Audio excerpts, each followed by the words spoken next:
Je vous salue dans le nom de Jésus. Je bénis le Seigneur pour la grâce qu'il nous accorde encore ce matin d'être en vie. Lorsque nous voyons tout ce qui se passe, comment les gens partent par milliers, mais à nous, Dieu a fait grâce et il nous a donné son souffle de vie. C'est un grand miracle et j'ai dit Alléluia. Je bénis Dieu également pour vos vies. Et ce matin, Dieu met une pensée dans mon cœur que j'aimerais partager encore avec vous. Alors, je m'invite chez vous. Et la pensée que Dieu a mis dans mon cœur se trouve dans le livre de Luc 18, le verset 14, où deux personnes qui sont montées au temple, le pharisien et l'autre, qui sont montés au temple chercher la face de Dieu. Pour moi, l'humilité, c'est être conscient de ses faiblesses et prompt à reconnaître la faveur de Dieu, la grâce de Dieu dans la vie de l'autre. Mais la Bible dit dans ce verset-là que, si nous lisons plus haut dans Luc 18, ces deux qui sont montés au temple, il y a un qui a regardé l'autre comme rien. Et la Bible dit qu'il est jusqu'à aller à dire, Seigneur, je ne suis pas comme. Pourquoi? Parce que il paye sa dîme, il donne ses aumônes, il donne ses offrandes. Il a vu qu'il était plus mieux que l'autre. Alors que la même Bible dit que Dieu résiste aux orgueilleux, mais il fait grâce aux humbles. Ils étaient deux dans la présence de Dieu. Mais l'autre, étant humble de cœur, la Bible dit qu'il n'osa même pas lever la tête. Il est resté couché devant la face de Dieu et il demandait simplement la grâce. Il demandait la grâce parce qu'il connaissait l'état. C'est pourquoi j'ai dit que pour moi, l'humilité, c'est le fait de reconnaître ses faiblesses et de reconnaître, d'apprécier la faveur et la grâce qui se trouve dans la vie de l'autre. Mais ce pharisien a regardé, a méprisé son frère parce qu'il se disait plus mieux que lui. Bien aimé, il est bon et il est nécessaire que nous puissions revêtir le vêtement de l'humilité. Car le Seigneur même que nous prétendons dire aimer, il est humble. Il a montré son humilité. La Bible déclare qu'il s'est dépouillé de tout ce qu'il avait comme gloire. Il est Dieu, créateur du ciel et de la terre, de l'univers. Mais il est descendu à cause de l'humilité sur la terre pour venir donner sa vie, s'est laissé cracher, insulter, frapper. Bien aimé, nous disons représenter ce Dieu-là.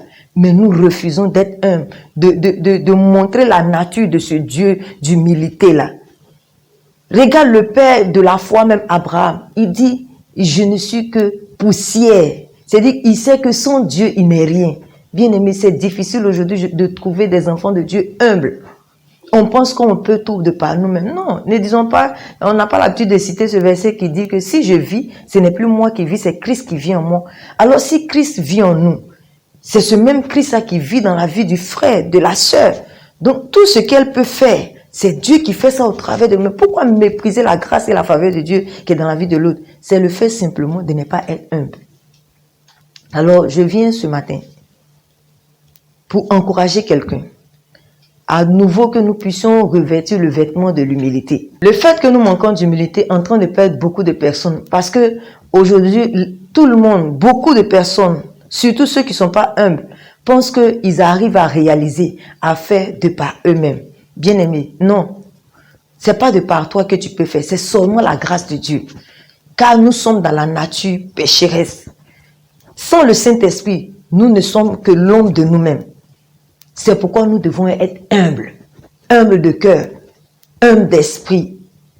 Et c'est pas la forme d'humilité où on fait semblant. C'est-à-dire qu'on monte devant les gens, on est humble, on s'abaisse, on donne le respect, alors que dans notre cœur, on est arrêté. Non. Je parle de l'humilité où le cœur est allié avec l'attitude et le comportement. C'est à ça que je veux nous inviter, bien-aimés. Parce que c'est ça la nature de notre Dieu. Que l'humilité, la Bible même dit que l'humilité nous fasse voir les autres comme étant au-dessus de nous. Mais ils ne sont pas. Mais l'humilité nous amène à voir les autres comme étant au-dessus de nous. Bien aimé, je te rends un témoignage. Je suis allé à un programme des leaders où il y avait plein de servantes de Dieu. Et lorsque j'étais là-bas, j'étais déjà là, j'étais assise et j'ai vu l'une de mes sœurs arriver, une servante de Dieu également. Et il n'y avait plus de place. Et les chaises qui étaient disponibles étaient très loin. Je me suis levée et je suis allée, elle ne savait pas. Je suis allée très loin, aller récupérer une chaise et je suis venue avec. Quand j'ai déposé, puis je lui ai dit, il faut t'asseoir ma soeur. Elle dit, quoi? C'est toi qui m'amènes une chaise? Et l'onction est tombée sur elle, devant tout le monde. Elle a commencé à parler en langue et vraiment, cette scène-là m'a touchée. J'ai compris que lorsqu'on valorise les autres, Dieu est glorifié. La Bible dit que l'autre est descendu justifié et l'autre fut condamné. Et celui qui se lève sera abaissé et celui qui est abaissé sera élevé. Bien aimé, le Dieu qu'on adore, qu'on sait est déjà élevé. Alors, si nous attendons une élévation quelconque, nous devons être humbles. Nous devons nous abaisser. Et c'est en ce moment-là que Dieu va nous élever.